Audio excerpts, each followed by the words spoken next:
Hello students, direct और indirect पर हमारी 2 क्लासेज ऑलरेडी हो चुकी हैं। उनमें हमने टेंस चेंजिंग पर कुछ कंसेप्ट्स पर ध्यान दिया। क्या कंसेप्ट्स थे कि रिपोर्टिंग वर्ब पास्ट टेंस में हो तो रिपोर्टेड स्पीच के टेंस में कुछ सर्टेन चेंजेस होते हैं। क्या चेंजेस होते हैं वो हम लोगों ने ध्यान दिए।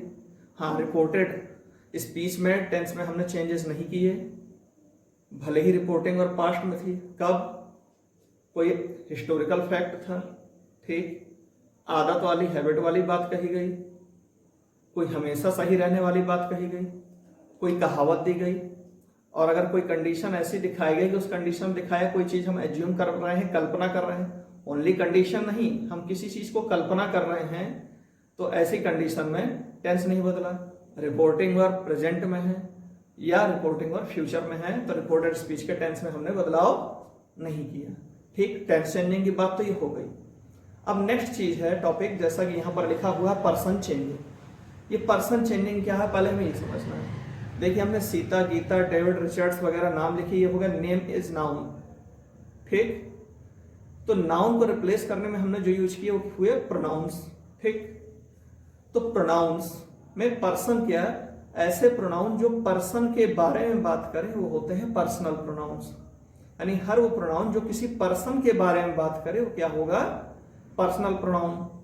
तो पर्सनल प्रोनाउंस होते क्या हैं, कितने होते हैं? तो पर्सनल प्रोनाउन बेटा ध्यान से देखो, पर्सनल प्रोनाउन टोटल होते हैं 7। पहला आपका होगा आई, ठीक है, सेकंड होगा वी, फिर आपका होगा यू, क्लियर, फिर होगा ही, शी, इट, दे। ठीक है, ये आपके पर्सनल प्रोनाउंस होते हैं, 7 होते हैं। अब इनको कैसे बदलते हैं, किस में बदलते हैं, इसमें चेंजेस जरूरी क्या होते हैं, इसके लिए चलिए हम लोग आगे ध्यान देते हैं। हम इन पर्सनल प्रोनाउंस को क्लासिफाई करेंगे। तो ये हमारा जो है आई और वी, हम खुद को और इशारा करते हैं। तो किसी भी इंसान के लिए सबसे ज्यादा इंपॉर्टेंट पर्सन कौन होता है? वो खुद। हम जब खुद को सबसे ज्यादा इंपॉर्टेंट मानेंगे तो हम स्वयं को किस में रखेंगे? फर्स्ट पर्सन में।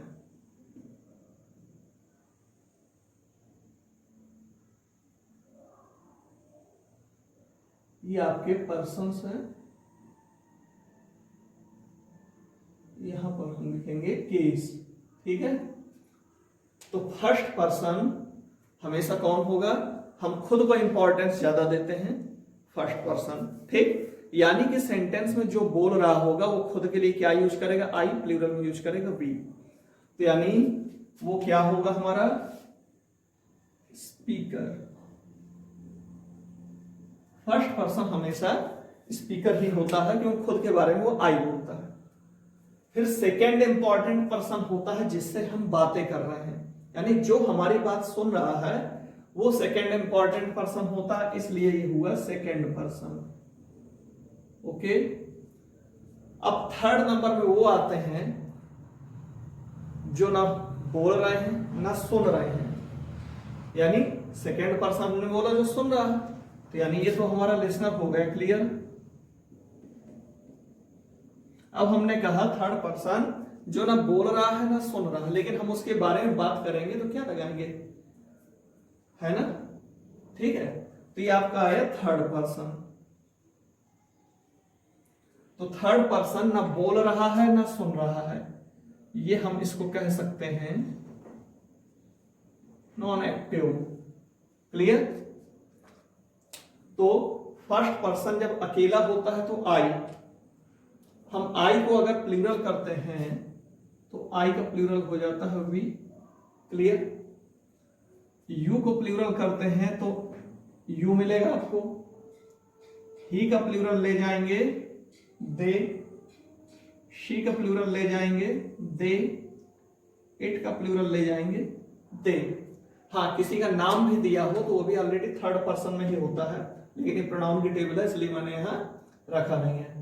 तो बेटा क्लियर हुआ? अब इस चीज को जरा आप नोटिस करो, ये जितने भी आपके सामने पर्सनल प्रोनाउंस रखे गए हैं, अगर हम सेंटेंस में इन्हें प्लेस करें तो कहां प्लेस होंगे? सब्जेक्ट की जगह प्लेस किए जाएंगे, इसलिए हम इनको कहेंगे सब्जेक्टिव केस या नॉमिनेटिव केस।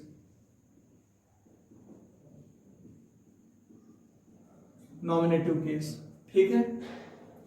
दूसरा केस आपका आएगा ऑब्जेक्टिव केस। तो जैसे एक सेंटेंस हमने लिखा, आई हेल्प्ड हिम, ठीक है, तो ये आपका क्या हुआ? सब्जेक्ट, ये आपका वर्ब, ये हुआ ऑब्जेक्ट। तो एक चीज बच्चों ध्यान देना आप लोग, एक्शन के पहले या वर्ब के पहले जो आएगा सब्जेक्ट होगा। सब्जेक्ट होगा इसलिए वो हमेशा किसमें होगा बेटा? सब्जेक्टिव केस में या नॉमिनेटिव केस में। क्लियर? वर्ब के बाद जो भी आएगा प्रोनाउन आपका ऑब्जेक्ट के प्लेस में, इसलिए वो ऑब्जेक्टिव केस में। तो ऑब्जेक्टिव केस में क्या होगा ध्यान देना, आई को आप ऑब्जेक्टिव केस में ले जाओगे वो बन जाएगा मी, वी को ले जाओगे बन जाएगा अस। क्लियर? यू को ले जाओगे तो वो हो जाएगा यू, सेम ही है। ही को ले जाएंगे आप तो हो जाता है हिम, शी को ले जाते हो जाता है हर, इट को रखोगे इट रहेगा, देख रखोगे देम रहेगा। तो देखिए नॉमिनेटिव केस और ऑब्जेक्टिव केस ये दोनों केस आपको क्लियर हुए। अब बात आती है तीसरा केस जिसको हम बोलते हैं पजेसिव केस।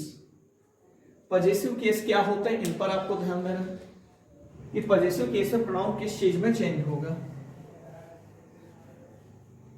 चलो बेटा देखते हैं, जैसे हम एक सेंटेंस लें, हमने लिखा,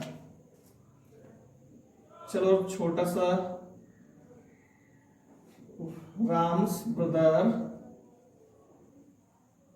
इज देयर, ठीक है, एक छोटा सेंटेंस लिया, राम्स ब्रदर इज देयर। किसका भाई? राम का भाई। राम के लिए अगर हम प्रोनाउन यूज करना चाहें तो इस पूरे के लिए आप क्या यूज करोगे? हिज ब्रदर, ठीक है। राम के लिए आप यूज करते ही और राम्स के लिए आपने यूज किया हिज। क्लियर है? तो यानी नाउन में आपने अपोस्ट्रोफे लगाकर, एस लगाकर उसका पजेसिव केस बनाया। प्रोनाउन में अगर यहाँ ही होता तो उसका अपोस्ट्रोफे नहीं लगाएंगे, सीधे सीधे उसका पजेसिव केस निर्धारित है, वो होगा हिज। ठीक, तो हर पर्सनल प्रोनाउन का पजेसिव केस में क्या चेंज होगा ये आपको ध्यान देना है। आई को आप चेंज करोगे तो बन जाएगा माई, ठीक। वी को चेंज करोगे तो बन जाएगा और, यू का हो जाएगा योर, ही का हो जाएगा हिज, शी का होगा हर, इट का होगा इट्स और इसका होगा देयर। क्लियर? तो बेटा अब इसमें ध्यान दो, ये आपके क्या हुए?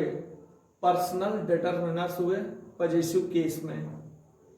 ध्यान देना, पर्सनल प्रोनाउन से ये बनने वाले डिटरमिनर्स हुए पजेसिव केस में, ये प्रोनाउंस नहीं है। कैसे नहीं है? चलो देखते हैं। जैसे मैंने कहा दिस इज माई पेन, ठीक। अब जरा इसको नोटिस करिए, पेन क्या है? एक चीज, इसका नाम है, ये हुआ नाउन। नाउन को जो डिफाइन करे वो तो एडजेक्टिव होता है ना। प्रोनाउन तो होता है, उस पूरे नाउन को रिप्लेस करके खुद उसकी जगह आ जाता है। यहां तो नाउन को डिफाइन कर रहा है ये, और नाउन को डिफाइन करे वो एडजेक्टिव, एडजेक्टिव की तरह ये काम करने वाले ये डिटरमिनर्स ही तो है। तो हमें इसे प्रोनाउन बनाना है तो हमें कुछ ऐसा लिखना होगा, this pen is mine, this pen is mine. अब जरा इसे नोटिस करो, माइन किसकी ओर आ रहा है? दिस पेन, ठीक है। तो इस पेन के बदले अकेला माइन, जैसा कि आप लोगों ने इज एम आर के यूजेस पढ़े होंगे तो उसमें आपने लिंकिंग वर्ब में जाना होगा। ये क्या है? माइन कॉम्प्लीमेंट है। कॉम्प्लीमेंट क्या होता है? जो ऑब्जेक्ट जगह रखा है लेकिन सब्जेक्ट को ही शो कर रहा है वो होता है कॉम्प्लीमेंट। तो ये कॉम्प्लीमेंट अकेला इस पेन के बदले आया है, यानी ये प्रोनाउन हुआ। नाउन को रिप्लेस कर रहा है, तो नाउन के बदले पूरा पूरा आया है, इसलिए प्रोनाउन हुआ। तो यानी माई डिटर्मिनर है, माइन हुआ प्रोनाउन।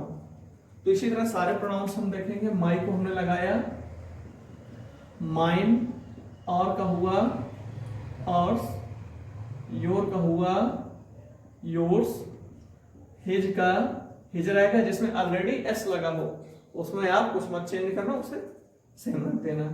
हर का होगा हर्स, इट्स का सेम रहेगा, इसका हो जाएगा देयर्स। क्लियर? ठीक है बेटा, तो जरा एक बार इसमें एक व्यू ले लीजिए। आपके पर्सनल प्रोनाउंस होते हैं 7 जो आपको दिए गए हैं।